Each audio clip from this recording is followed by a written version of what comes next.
Everybody looks so bored and sleepy. Same. This is going to be the least unenjoyable meeting we've ever had. Joni, will keep me up. Thank you. Johnny. Hello, Internet.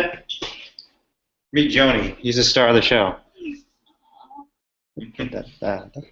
Hi, Jenny. He's to cut his nails. We'll wait for this person to come up and then we'll start. Everybody looks so bored and sleepy. This is going to be the least unenjoyable.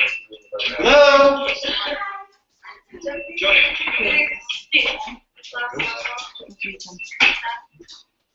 Who's that? This is going to be like 90%. And meet Johnny. He's the star of the show. Great. Good.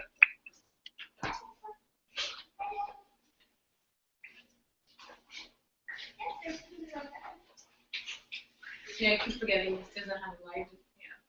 It doesn't have what? It doesn't have a thumbnail, obviously. Oh, so like the Google Hangout? There's the YouTube live stream. Yeah. Is it really shitty or what? No, it's fine. What? Hello. Hello. Yeah, it's kind of shocking sometimes. Food. Yum. Are you going to stick with the wallet? Yeah. Yay! Good stuff. Oh, No. Astonishing healthy food at the DxE House. We have a campaign against Hsiung. We'll never let you win. We'll never let you win. We shall overcome. There's no excuse for artery abuse. All right, why don't we get started? Are you going to introduce me? You look very motivated. Maybe I should introduce you. Do you want to run this meeting? I'll jump in there.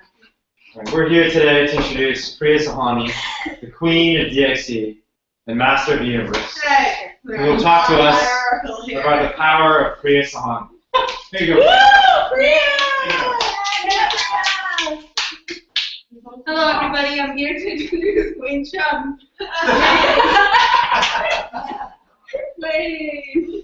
Wow, no applause for me. I guess I'm not as All right, so we had a small group today, and it was a meeting that was sort of planned last minute. But I actually think this is a pretty important subject. It's about the power of community. I just have a few slides, and we'll talk about why community matters, how we have built the community that we have at DxE, and what we have planned for the future. And the substance of the discussion, not so much a talk, but discussion, will be what we have planned, because we have what I call a member contribution network set up, but we want to get some feedback from all of you and from our viewers in the web and our followers in the web about whether this is a system that makes sense to you. So without further ado, why don't we start talking about the power of community. Why does community matter? Well, community matters because it's a fertile ground for movement to grow. And I think all of us like to think about ourselves as autonomous individuals who make decisions for ourselves. And if you look at survey research, the one thing that people never admit to being influenced by is their peers. They always say, like, I'm an independent decision maker. I make decisions on my own. And I never think about what anyone else in the world thinks. I don't follow popular culture, celebrities, teachers, nothing like that influences me at all. Not true. There are countless studies showing the powerful effects that your peers have around you. In fact, your peers are bigger influence than things like reason, evidence. Your parents aren't nearly as influential as your peers, or even your teachers. The most important element in determining who you are as a person is who you're around. And there's so much truth to this whole cliche that when in Rome, you will do as Rome. So the first reason that community is a fertile ground for movement is that peer effects dominate. That in the literature on social psychology, sociology, political science, and increasingly even economics, there's been finding after finding showing that how humans behave is determined in large part by how the people around them, included, especially the people that are close to your behavior. The second element to this slide is that communities create peer effects. So you might say, well, what causes peers to interact with each other in a way that influences their behavior? Well, it's communities, and in particular social norms that animate communities. When you think about a community, it's a shared sense of identity and a shared sense of the world, about the principles that matter in the world and principles that don't matter. And community affects how I interact, the way I interact with the people around me. And the third point of this slide is that communities require effort and strategy. Like anything else that's important to social justice activism, we have to think hard about how we can build a strong community and what we can do with our movements, with our campaigns, even with the physical space, to make our communities stronger, more coherent, and more effective communities. So let's just go through these three things one by one. Peer effects. Well, as many people have probably seen the blog posts on the DxE site, and as I've written extensively, not only as an activist, but as an academic researcher in behavioral economics, what's called mass impersonal appeals have limited, if any, long-term effect. And I posted on Facebook recently about a study by these two researchers at Berkeley and Columbia, Brockman and Green, about the influence of online political campaigns and online political ads on voting behavior and political affiliation. And basically they found zero effect. And there have also been studies across a whole domain of different behavioral characteristics, such as smoking. And smoking is a notable one because there's a discovery many years ago, decades ago, showing that kind of very impersonal, reason-based appeals don't seem to affect people at all. You can spend billions of dollars effectively giving people information about the facts of smoking and the facts of the risks of smoking. And this is something that directly affects people's own health. I mean, it's deadly to smoke. And yet when you give people this bland, impersonal information and don't create any sort of emotional impact or social impact, it has essentially zero impact. So there's a famous Lancet study. Lancet is one of the 2 or 3 most prominent medical journals in the world, has very good empirical scientists. In the 1960s, in fact, in the 1960s, showing that there was a huge campaign in the United Kingdom to deliver information to people through leaflets, through mass mail, and it basically had no ascertainable effect on people's smoking behavior. In contrast, if we look at peer effects, and this is fairly recent research, over the past 10 to 20 years, there have been studies after studies, there has been study after study showing that if, for example, one of your close friends stops smoking, it increases your likelihood to stop smoking by 20%. And the same, presumably, would be true of other behaviors, such as eating animals or participation in activism. So peer effects matter. Second element to this argument is that social norms affect peer effects. And you can think about this in 3 ways. One is that social norms, in other words, shared understanding within the community, actively cause peer effects. So for example, if we have a joint understanding in this space that you're not supposed to engage in a sexist fashion, or you're not supposed to speak in a racist fashion, then when you see someone engaging in that sort of behavior, you feel empowered to say something about it. So it increases the likelihood that I will try and influence someone within my community when there's a social norm that animates the community. And it can be something as trivial as wearing a hat. So in certain communities, you have to wear a hat when you're in church. In other communities, you're not allowed to wear a hat at all when you're in church. And so that sort of social norm will affect my likelihood of encouraging someone else to wear or not wear a hat. Right? If in my community everyone wears hats, I'm probably not going to go around telling people not to wear a hat. On the other hand, if in my community it's forbidden to wear hats, if I see someone wearing a hat, it's a pretty good chance I'm going to go say to them, hey, you know what, that's not respectful in church. You do not wear a hat. So the quote I use here is, I can't let that slide. I need to say something. I need to say anything when there's a social norm influencing me to, in some way, assess and attempt to change the behavior of the people around. The second element of this is that social norms not only cause peer effects, they also empower and strengthen peer effects. So when you go and interact with someone and you tell someone, oh, you shouldn't be doing this or you should be doing this, it's one thing if it's just one person saying it, and it's another thing if it's a bunch of people saying it, but it's a totally other thing if it's a bunch of people saying it on behalf of a shared understanding that we've all kind of jointly agreed upon.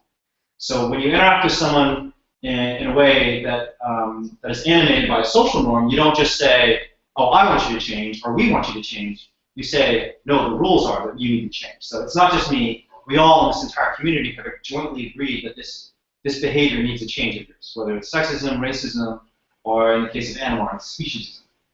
And finally, social norms not only cause peer effects and empower them, they also institutionalize them, which is also very important. So if you could think of the first row or the first point as increasing the volume of social interactions, the second point as increasing the power and the effectiveness of those social interactions, and the third is making those social interactions robust and permanent.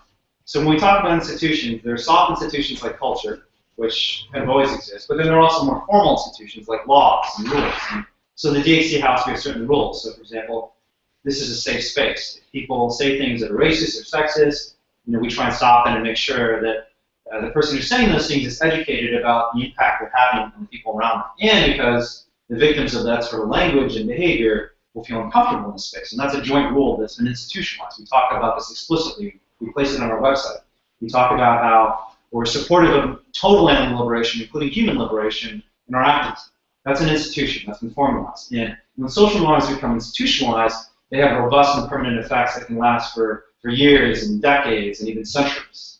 Far more than an interpersonal appeal that you're just throwing a leaflet and you have nothing to contextualize it, nothing to motivate you to follow what the leaflet is telling you to do, nothing that will make you even remember it over the long term. So we know that social norms and community create these powerful effects for social justice activism and for other sorts of behaviors. How do we create a strong community? Well, I think there's a trade-off between depth and breadth that we certainly are sensitive to in DxE. So we want a big community, obviously, but we also want a strong one.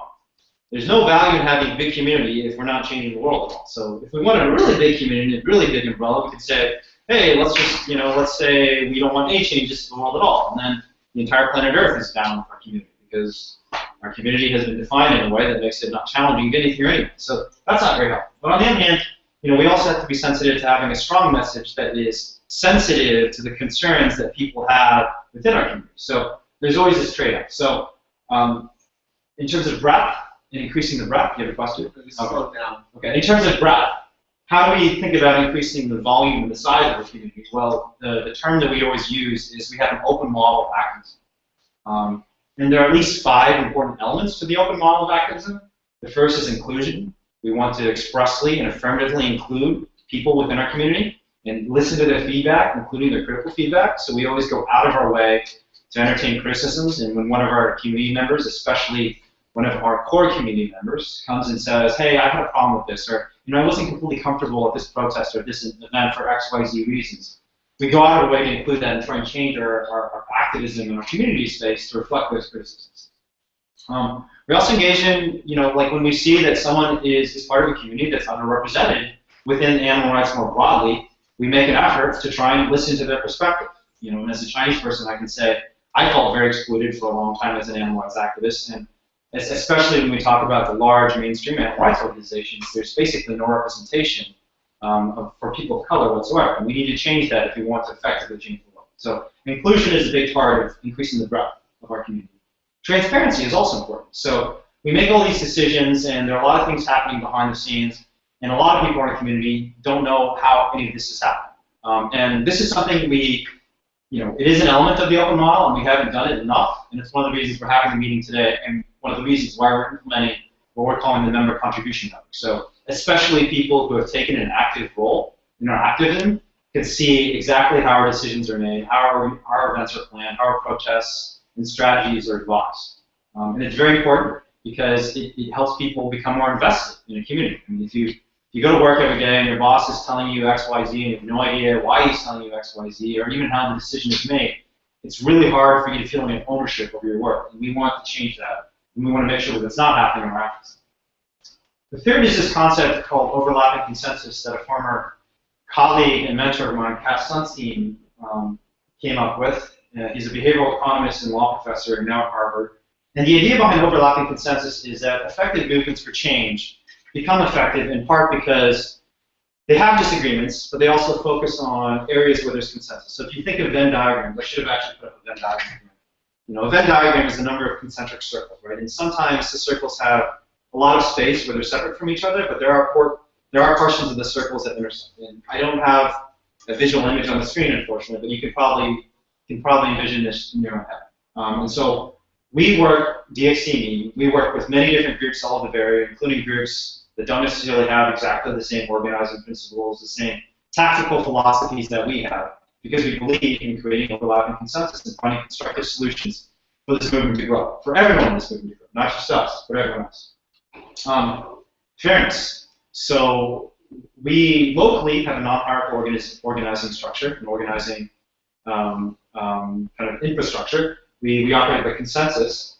Many other chapters have different decision-making models, and that's fine. But I think whatever your decision-making model, it's very important that you're objective and fair about how things are operating. And so the open model very much focuses on giving people voice, regardless of what their background is, their demographics. So, I think there are a lot of subtle biases that we all have. Like, you might see someone who's African American and just think they're a little bit different, or see someone that's Chinese and say, like, oh, they clearly are not interested in animals. We go out of our way to ensure that we're fair in hearing people's voices, even if they're not, even if they're not a traditional supporter of the style of ethics. And then finally, encouragement. The open model is not only about integrating people's feedback and including them, but also encouraging them to do more. Again, I think this is something that we've done fairly well, but we can do better, and it's one of the reasons we're setting up what we're calling the member contribution network. Okay, so that's all very important. I'm not going to talk too much about depth, but depth is important. So again, at the beginning of the slide, I talked about this trade-off between depth and breadth. We want to build a big community. But if you have a big community that doesn't have strong principles of change, there's no point to building a big community. So while we absolutely are very focused on creating a larger community, a more active and vibrant and encouraging and supportive and inclusive community, at the same time, we have our organizing principles to fixate ourselves and keep us grounded. And the organizing principles, there are 5 of them. You can see them on our website. But probably the most important of them are that we focus on total animal liberation. So what is the member contribution network? Well, here's just 4 elements of it that I think are very important, and I'm sure other people in the room might have other ideas about what's important about it. And we haven't even described it yet, so let me just describe what it is. The member contribution network is going to be a way for us, largely behind the scenes, to kind of set up structured tasks for new and old members. So explicitly encourage our members to engage in tasks that are significant contributions to our movement and our community. So one example that's just trivial is attending events and asking other people to attend. We want to set this out as a clear objective and say, like, hey, this is something that we'd really like you to do. It's very easy for you to do, to attend our events and ask people to attend. And it's something that we value, and just even something as simple as setting, there's a lot of research on checklists and kind of cognitive availability, suggesting that even if you just like write something down on a piece of paper, it suddenly becomes much more likely that people will do, right? Because the reality is all of us live very busy lives with jobs, with friends, with family. It's easy to forget things in the huge haze of social influences that we're going through on a daily basis. So having just a website or an email or a chart that says, like, hey, here's a set of things that you can do and that you'd like to do, I think will hopefully help people become more effective contributing members of the community. The second is we want to seek and integrate feedback from people, especially people who are involved in DxE. So if you're attending a lot of events, if you're asking a lot of people to come to our protest, if you're helping us with video editing, if you're helping us with videography, I'm sure there are all these things that you're seeing, and there's all this information you're receiving as a member of our community, as a contributor to our activism, that we as kind of the co-organizers are not seeing. And good organizations exploit the information and pick up and tap into the potential of the members of the community. And that's what we're trying to do. We want to have a way to hear all the things that you're hearing, to get the feedback that you have for us, and integrate it into our activism so we can do better. Third, transparent decision-making. I emphasized before the importance of transparency in giving people ownership over what's happening and making people feel like it's a fair process. So we do have a set of co-organizers, and we meet on a weekly basis on Thursday nights. We operate by consensus, but I think for a lot of people it's sort of just behind the scenes, and it's not on our website anymore, partly because we're not even sure exactly how to describe it. So one of the reasons we're setting up this member contribution network is because we want to show people kind of how people became co-organizers and what the process is to become a co-organizer, and to kind of formalize it in a way that makes it seem less like it's just a bunch of friends who decided, well, like, these are the people we like, and there are other people we don't like, and we're not going to include that. We want a more transparent, objective, fair process for people to become more serious members of our community. And then finally, there's something to be said about acknowledging contributions. So there's a fairly famous study that was done, I think, by a Yale researcher recently, actually, about the LGBT movement and why the LGBT movement grows so quickly and strengthened and was so effective over the past 10, 20, 30 years. And one of the elements of this study, in fact, the crucial element of this study, was the fact that within that community, contributions were acknowledged, and people felt good about themselves when they did something for the LGBT movement. It became a part of their social identity. So in this weird way, it became the selfish thing to do activism, right, in the LGBT community. And we want to do the same thing for animal rights and make people feel empowered. And part of that is getting feedback, right? Having someone say to you, like, hey, you know, like, you just spent 3 hours folding leaflets. That is awesome. Thank you so much. You know, Ron was doing this for us a couple days ago. And I hope everyone in this room who was there thanked her for it, because that's something that should be acknowledged. And we want to do this not only for the kind of the prominent people like myself who are on the website all the time or giving presentations and talks, but also people behind the scenes like Heather, for example, who has done a lot of really amazing art for us. You know, Heather should be acknowledged in some way. And people are doing things like just coming to protests on a regular basis and encouraging other people to come to protests. I mean, DxE, our model of activism, is built on movement building and encouraging more and more people to become part of animal rights. And so one of the most important things you can do for us is just ask your friends to come. It's a very simple thing that someone like Nina, for example, does very often, and she's brought a lot of people to our events. And that's something that should be acknowledged. And we should set it out as a concrete task that is helpful to our community and the animal rights movement.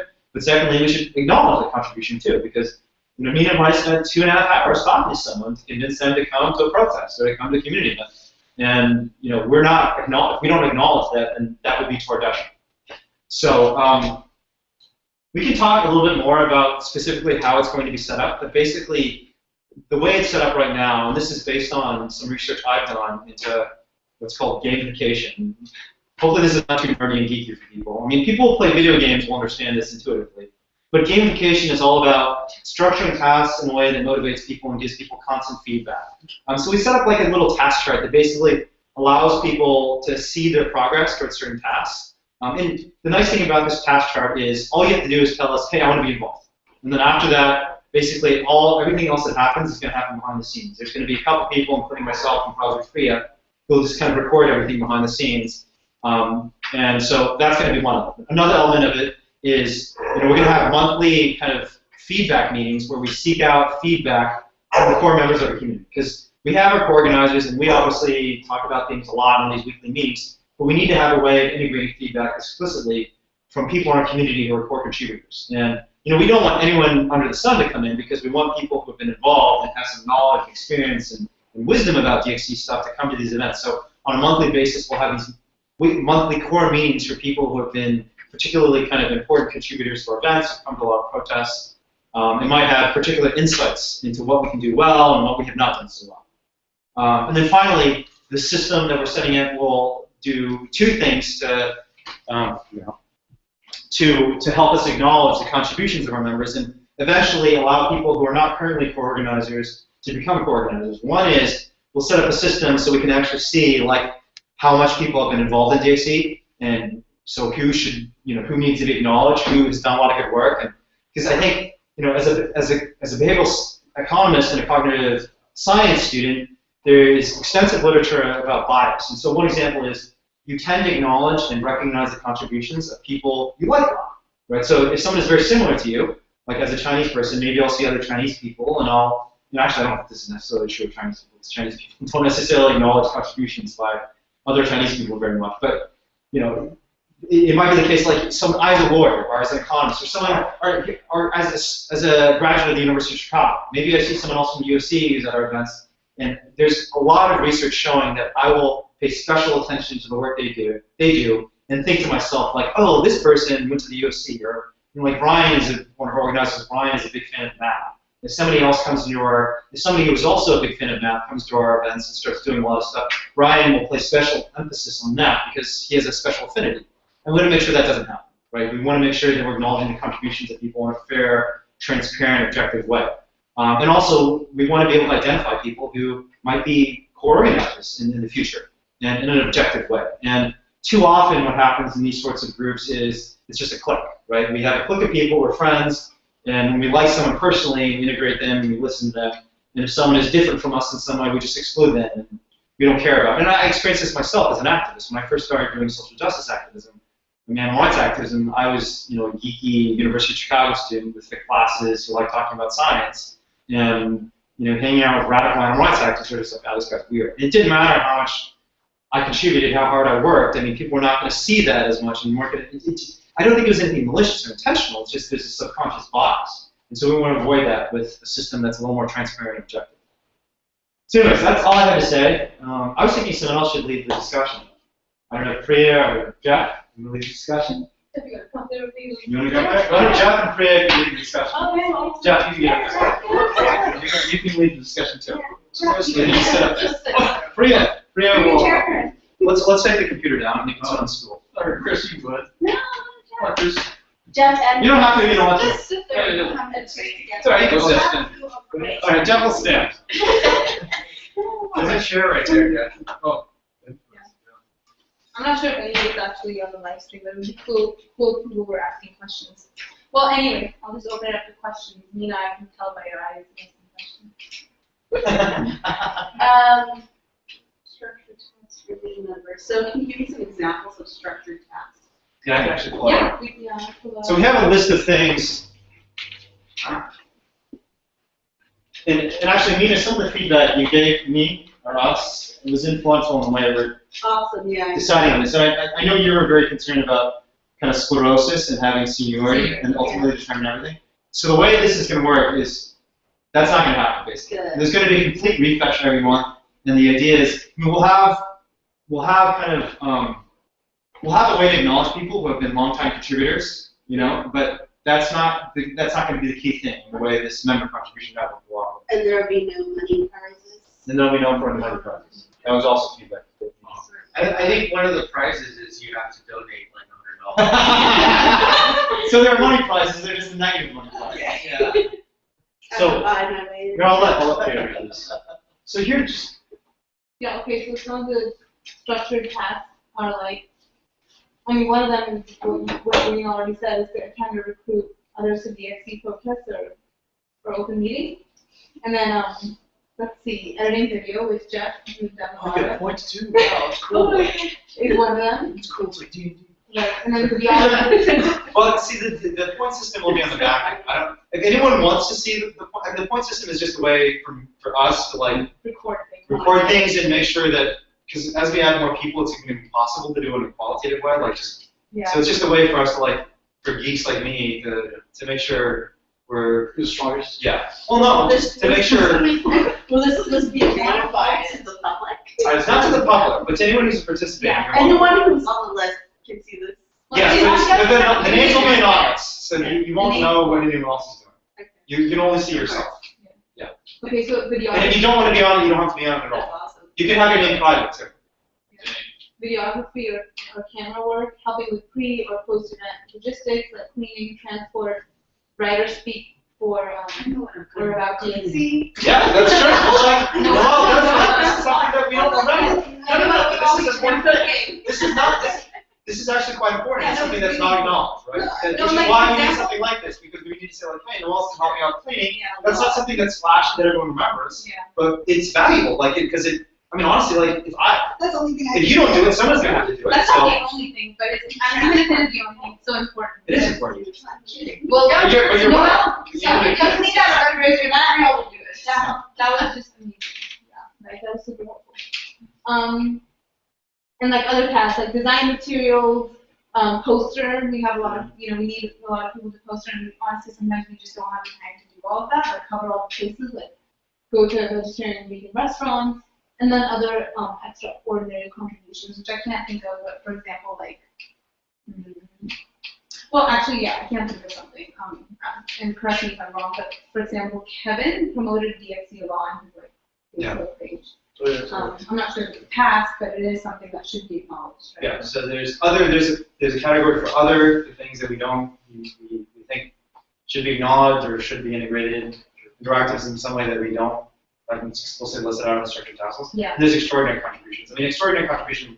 Like if someone wrote like an incredible blog post. Like Ronnie had this really great blog post. I mean, he's a co-organizer, so he wouldn't necessarily have to be part of this. He really wrote a great blog post about the soul of the animal rights movement and how the humane myth is important not just to stop the small segment of the market that's humane meat, but it's kind of institutional and ideological, support structure for all of factory farming, for animal agriculture more generally. It took him a long time to do that. It was like 10, 20, maybe 30, 40 hours writing. It's a really beautiful piece that ended up getting shared, dozens of times all over the country. So, I mean, we want, like, if someone's an excellent writer, I know, like, Sarita, for example, is a writer and an editor and is publishing a book about animal rights. That would be the sort of thing that, and honestly, that's worth Yeah. immensely more than anything we've done probably as coordinators. So. Nice. Great. Any follow-up questions, Steve?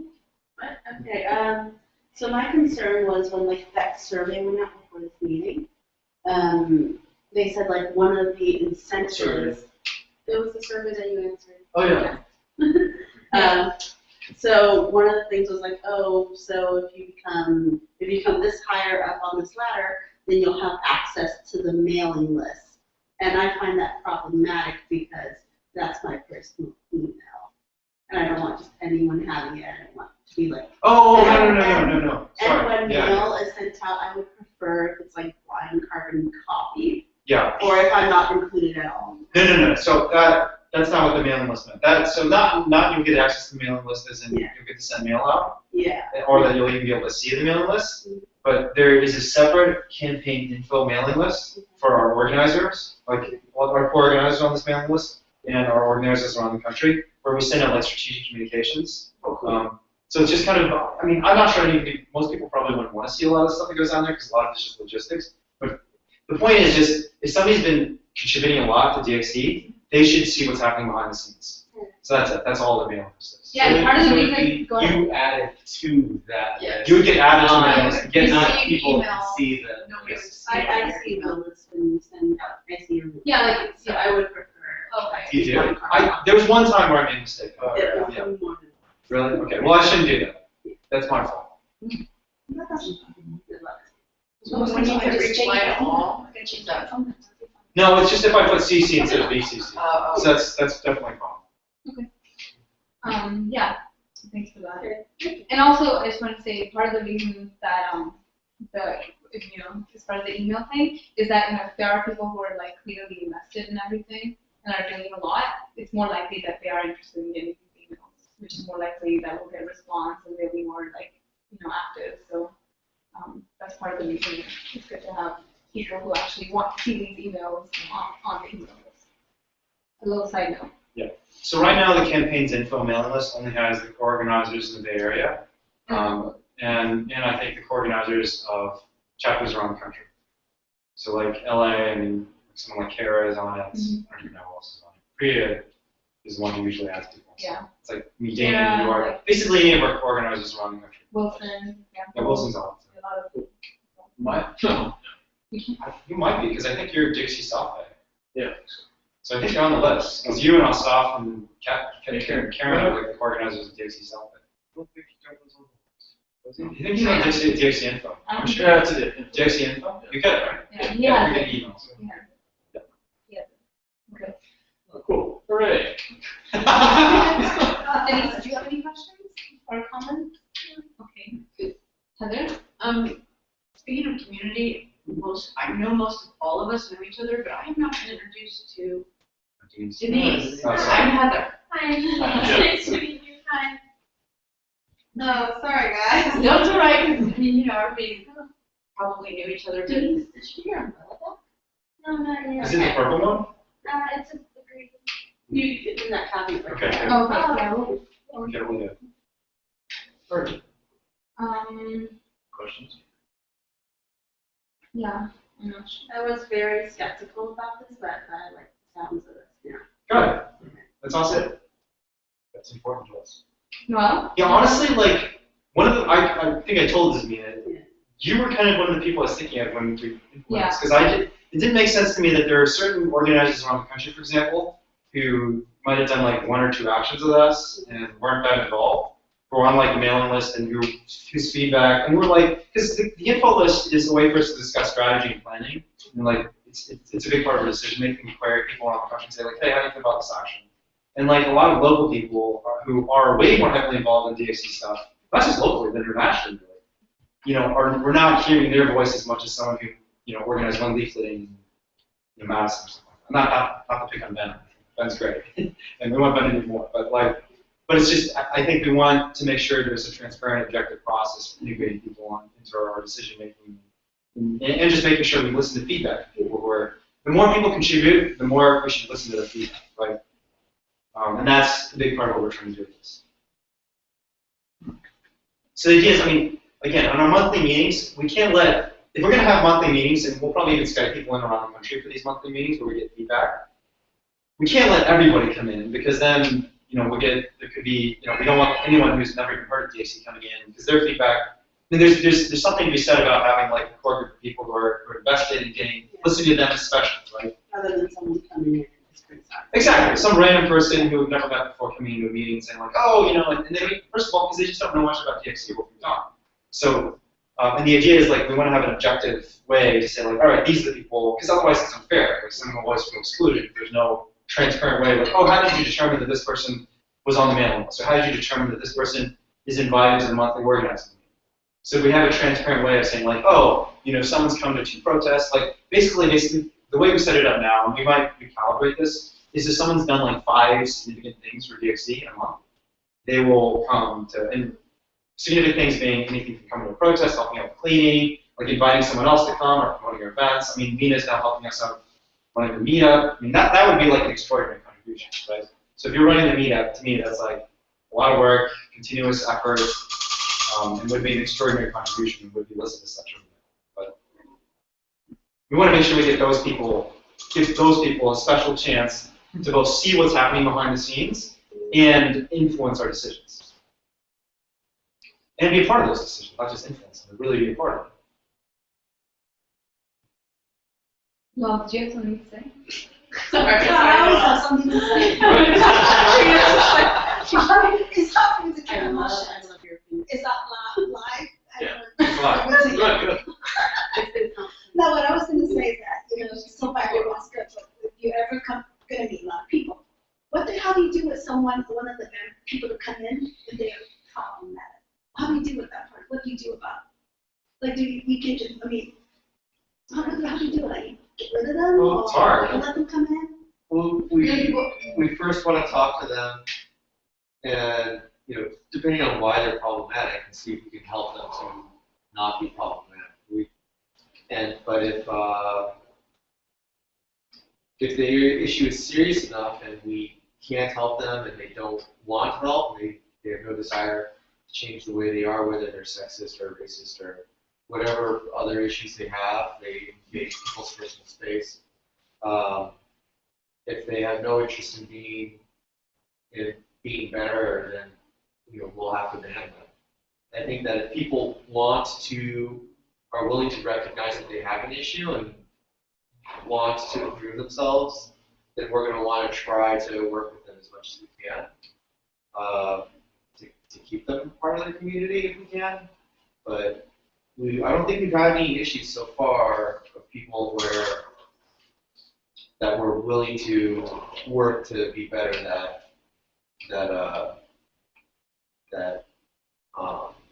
we were not able to help. Build on what Noel asked. Sure. Let's say someone, More trust issue. Yeah. When you come in here, this is not just an office community, but it's also someone's home. You have people come in and out.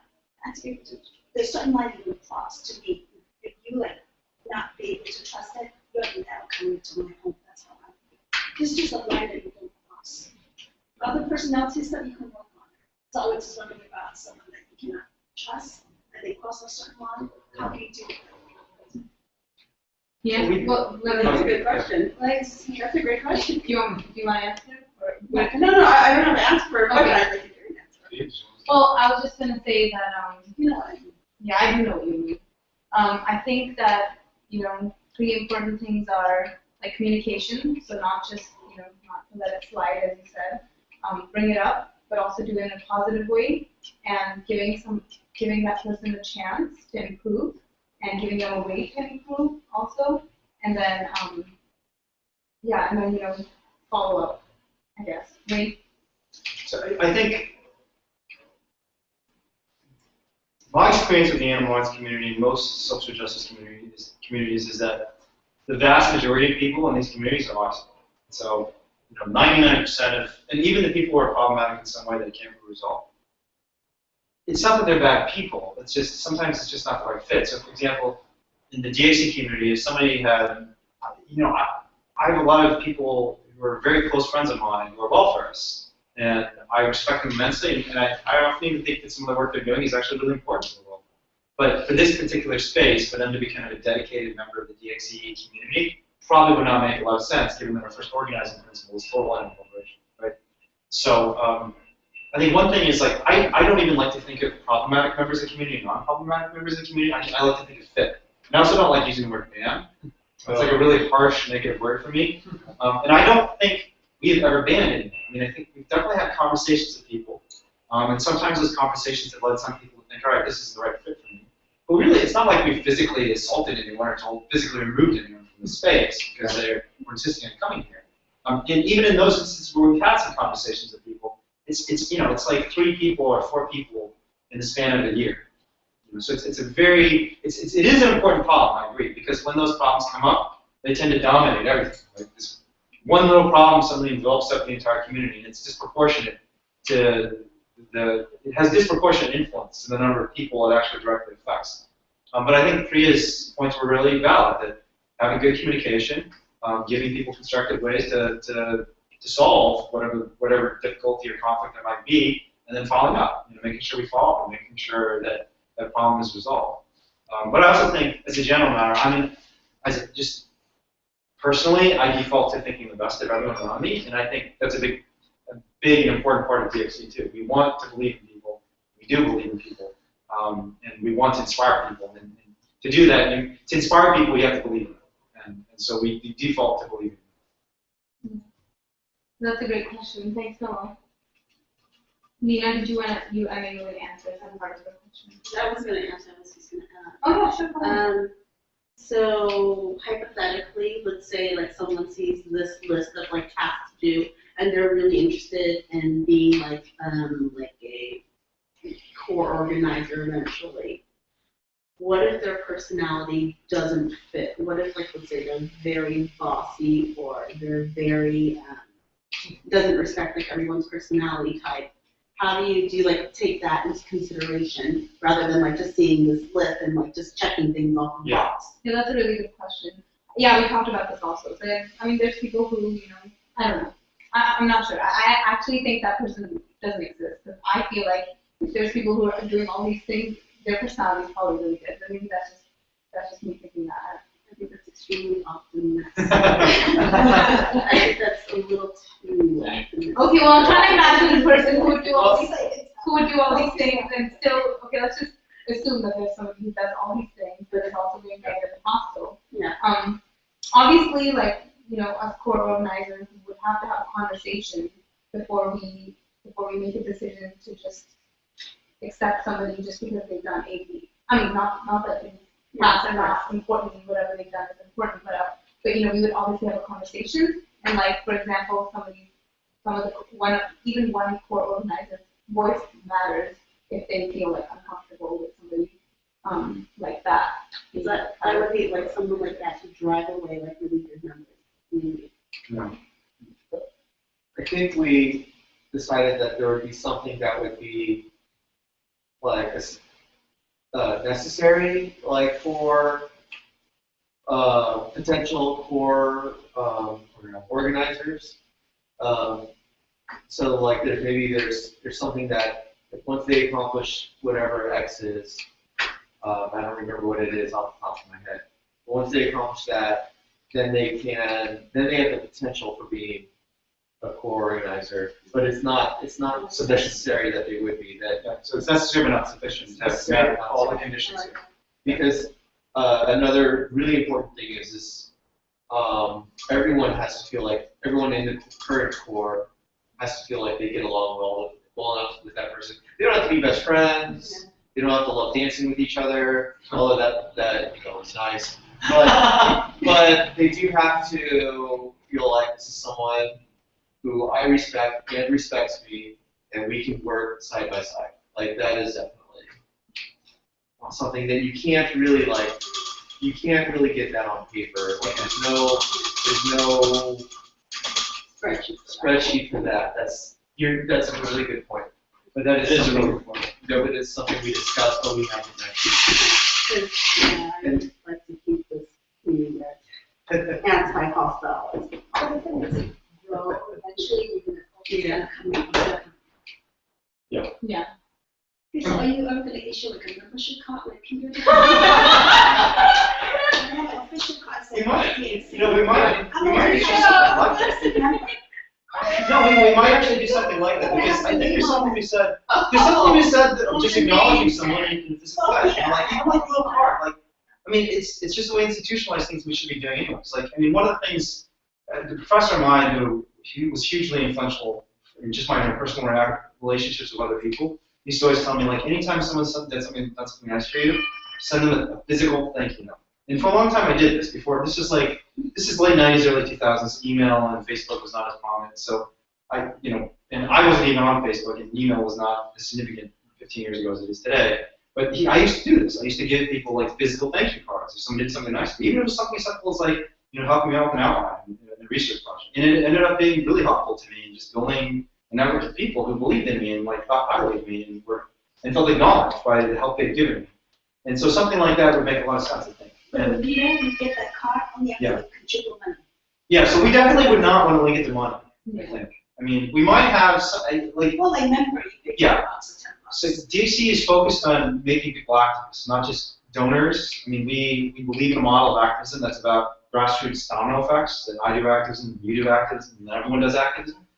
More similar to Occupy or the Arab Spring than conventional fundraising models. So I think fundraising may be a part of our model at some point, but at this point, our decision has always been, let's keep the fundraising very separate from our activism. And so when we acknowledge people, it's not because they're wealthier than other people or they're able to donate more financial resources. It's that they've donated their time, their energy, their soul to DxE and to the animals. So, but it's a good idea. I mean, I like the idea of, I still think to myself, even today, that maybe I should go back to doing it, writing thank you cards, to people when they say something, when they do something nice for you. Because it does make a difference when there's something tangible. It's like a physical representation of someone's gratitude, and that makes you feel good about it, Yeah. And especially, the problem is, right now, like, I probably do most of the thinking for DxE, and there are just too many people involved in DxE for me to keep track of. Even if I would spend all day writing thank you cards, if I were to write thank you cards, it would literally be a full-time job. And so one nice thing about this project is that it helps formalize it and make it so like a spreadsheet's doing everything for me. And for whoever else wants to be involved. And I think the people who are most involved in this are probably Priya and myself right now. But it'll give, because Priya and I are also doing lots of other things, not just kind of, acknowledging and thanking and integrating member feedback. So, and most nonprofits, this is not just a full-time job. There could be a staff of people working on just this, like acknowledging people and like going out to the community members who support this nonprofit and integrating the feedback. And we don't have that sort of, infrastructure right now. We don't have those human resources because we just have so many people in the community. So this is kind of the second best solution. Heather, did you have any questions or comments?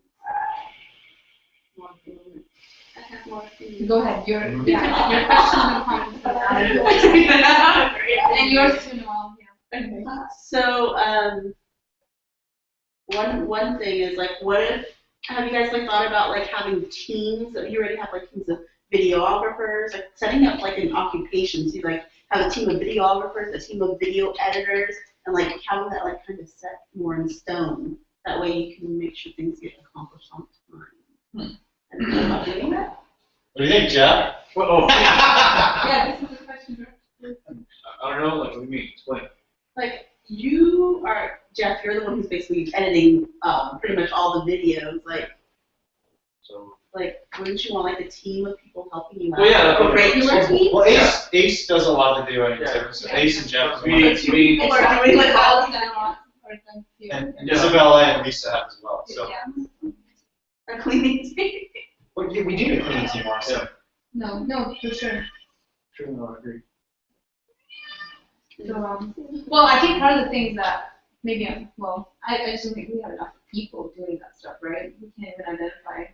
So yeah, I mean, eventually, like groups would be super helpful, and of course, like if you acknowledge people based on what their strengths are, then they're naturally going to be going towards the like whatever they're contributing. Like in this case, videography or editing videos. Sure. Yeah. So one really nice thing about this sort of structure too is that it's not just going to be limited to the set of tasks that we set up because we have like catch-all categories. And when people see like, oh, there are all these things that I can do, but there's something that's not listed, they can also suggest that. So one example of this is when I think it was Jacinda I was talking to about this, and she was like, "Oh, I'm a really good designer," and I didn't even know this. I mean, I guess I think someone had mentioned to it before to me that Jacinda is a designer, but she's never done any design for us. Yeah, and so like it just made it available to me. Like it was like, oh shit, you know, like Jacinda is a really good designer. She has an interest in this. Why aren't we asking her? Why aren't we like trying to get her help on this? Because it's something she's passionate about anyways. She can probably do a really good job on it, and would like to do it. And so there could be all these other things. Like I don't know, maybe you're. I think blogging would probably count under writing about DxE, but I don't know, maybe you're a really good artist and painter, and you can like provide some paintings for us in the house, or I don't know, maybe you. I can't even think of anything else. But there are all these little things. My contribution, okay? Yeah, there's all sorts of things. Or like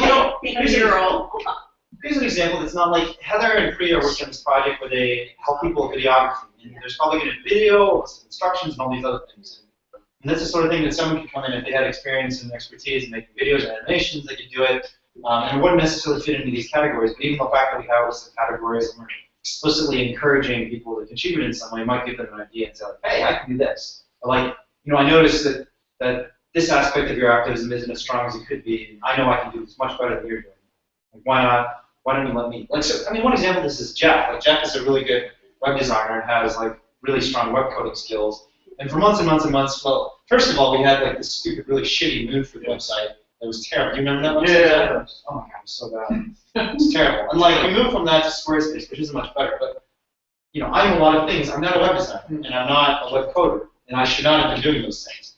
And so like, you know, it took a while for us to figure out that Kelly and Jeff and Asaf and some of the other people with stronger skills, because we didn't have any system set up that would allow us to integrate those skills into our activism. So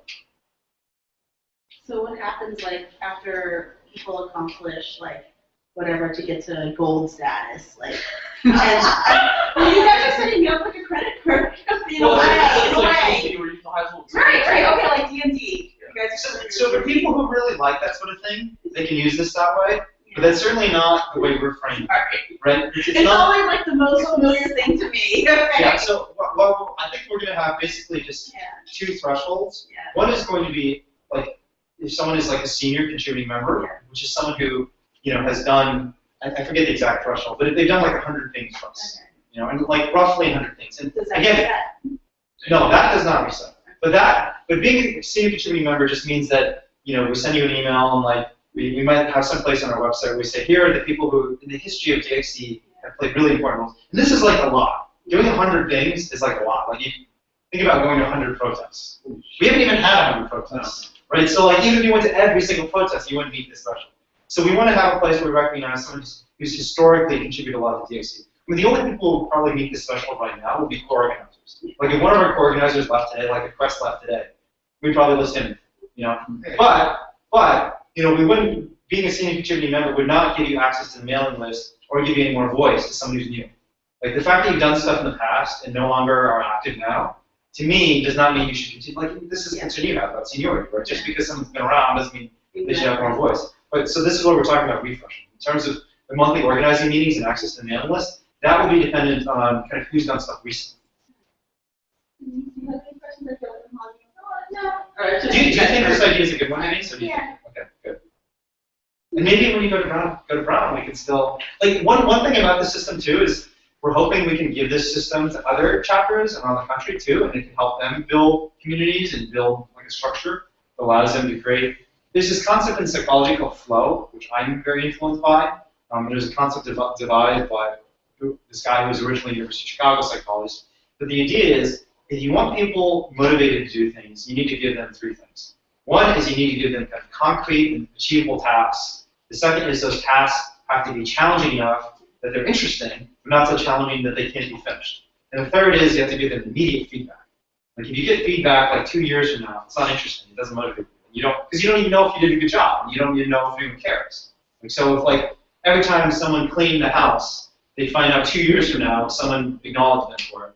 Like you probably wouldn't be that interested in cleaning the house because no one's going to thank you for 2 years. So it's important that we have like a system that. Exactly. Exactly. Like if no one ever sent me PT, you'd be like, all right, these people don't care. They're not grateful to me for all the work I'm doing.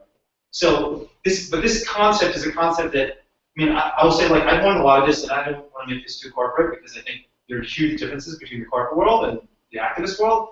But these are lessons that the corporate world is using very effectively to motivate its employees. And I saw this in a lot of our clients, especially those startups that are very focused on technology and how we can most motivate our employees to care a lot about our company. I don't know if the food's open or not. Yeah. It's not, but each social should be up there. Cool. Any questions or ideas? Do you have any questions, Ryan? No, I don't. No. What do you think of this, Jeff? It's good. That sounds cool. It's like a game. Do you think it's motivating Yeah. for you to do, like, would you want to do more because of this structure? Yeah, no, it sounds cool. It's like a good point. It's like, you know, it's like, Well, yeah, you are paying, right? yeah, it's like a concept. So for people who are interested in the back end, we can definitely create a game system, like you'll give you standpoints. But again, if people are not interested in the back end, Then it's just, you don't have to see anything. You won't see anything else. I So would like to be acknowledged as a gamer too. I am creating a game. you are creating a game. Why is Jeff always acknowledged and I am ignored? Are you like an RPGer though? No, I hate Yeah. RPG. Because Jeff, He likes dungeon crawls. He likes like. Well, I like text-based RPGs, like Yeah. you're writing the Sure, story. sure. We got it. But I'm also creating like a game that's going to be on Sure. Steam. yeah, I'm like the last person to know about games. All I know about games Yeah. is like peons and dragons and then just pretend. Like my understanding is very skewed. Explode balls.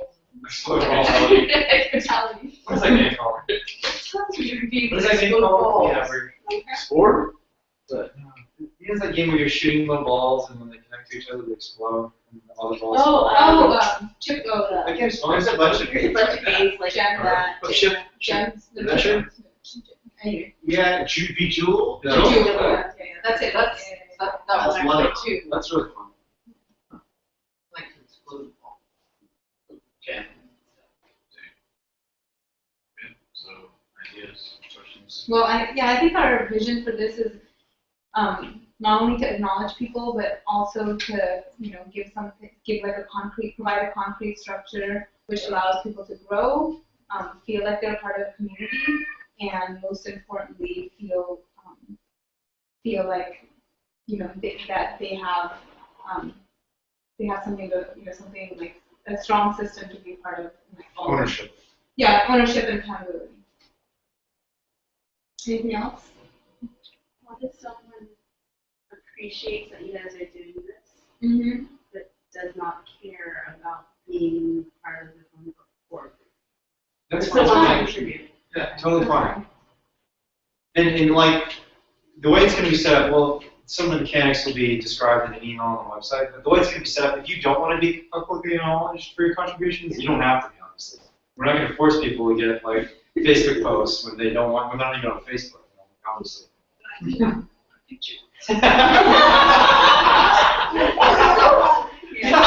Activist of the month. Yeah. Yeah. I mean, yeah. Not every acknowledgement has to be like super formal. Yeah. It can be just an email, so it can be Or an just email. like a verbal announcement. I don't think. Mhm. Yeah, I actually want to implement the structure at our work. Yeah. Well, yeah, it makes it easier for people to work and know what your tasks are, and for somebody like me, it's just a lot easier. To look at the chart and say, oh, these are the things I Yeah, can do. instead of like- The checklist. Yeah, Yeah, I mean, checklists are important. I mean, I would be really good at checking off my to-do list if I made one, right? So this is exactly. So this is like a to-do list provided. So it's like 10 points, pretty points. Jeff is really Jeff, is my name up there?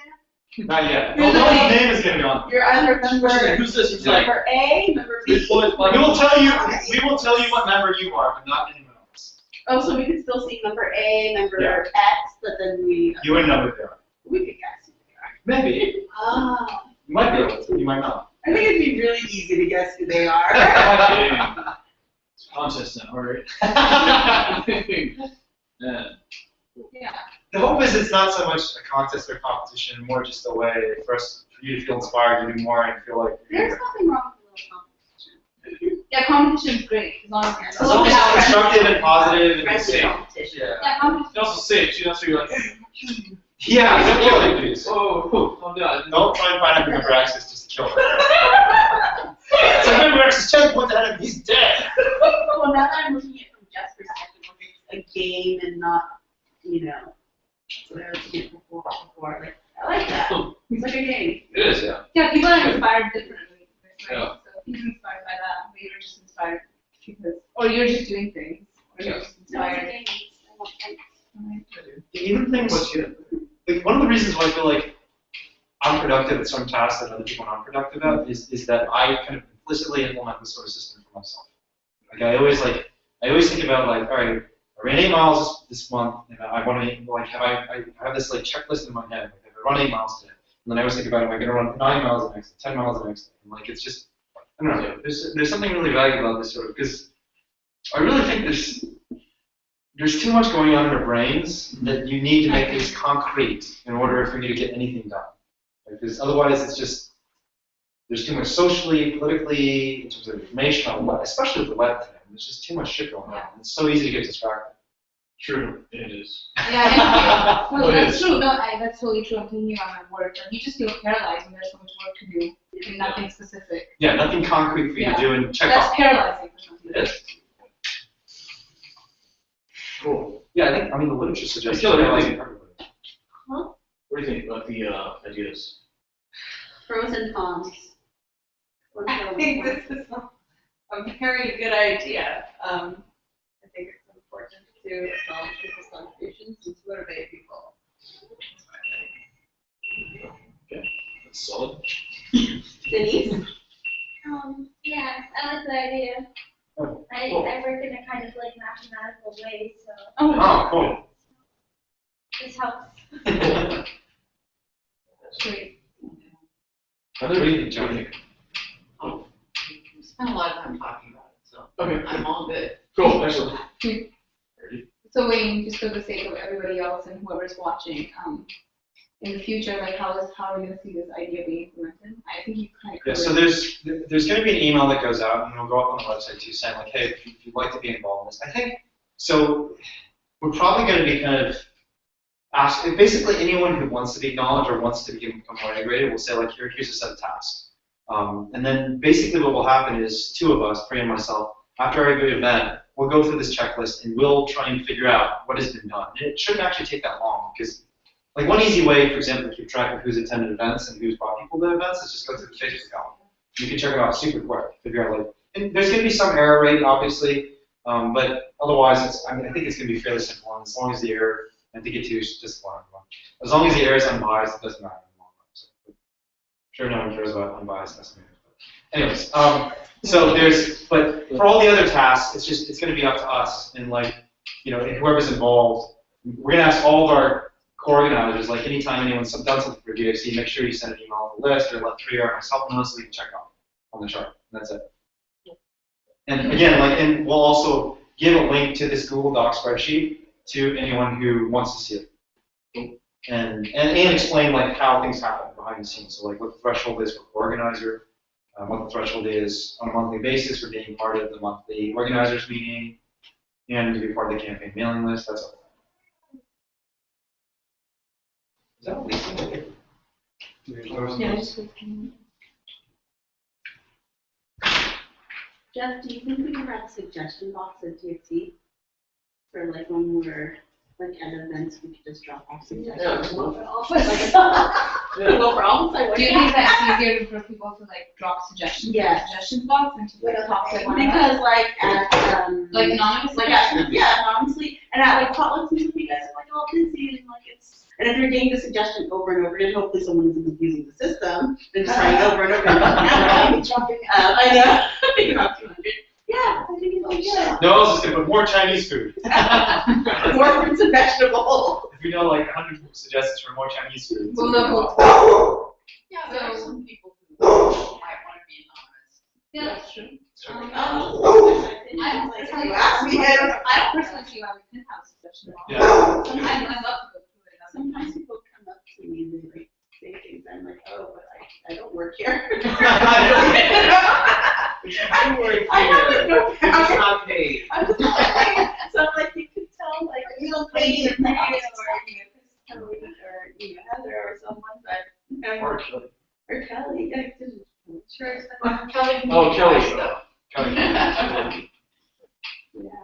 Just because, like, I know some people may not be as, I Oh, guess, that's a good idea. intimidated and confrontational. Yeah. Sure. I hate Okay, so are we finished Yeah, here? we're done. So we have a call like in 15 minutes. Maybe we can shut down. Yeah, you want If to? anyone, maybe we should ask anyone who happens to be watching the webcast Yeah. if you have any questions or feedback. You can always email us and Yeah, message or- us on Facebook. Okay. But someone should check the Facebook. Yeah. Let's not shut it down. Like, let's just see if there's any. When did you see the one I wrote on YouTube after watching the video? No. Wait, I love you. It's me, your Chinese sister. I didn't see that. But I didn't use my real name. The name Oh. is Paige B. I didn't see that. Where is it? There was one that you were making speech on a video on YouTube. Huh. And then, of course, I don't use my real name, but Uh-huh. when you see Paige B, that's me. That's crazy. Okay, I'll look out for that. And I yeah, think that was a hint as a your Chinese Is it- sister. The Earthly March video? I wanted a video. You know, Noel, he does have a Chinese. I know that. Well, I'm sure it's Paige, because she would use Paige. And there's a cat picture in it, so it got to be me. Yeah. All right, let me try and find this event. Is it still on, I think? Yes. So what shall I say? No, we're not. We're not on there, it's just like. Wait. No, don't show me. Are we still? Okay, no one commented, so I think we're good. We can shut it down. Goodbye, Internet. Bye-bye.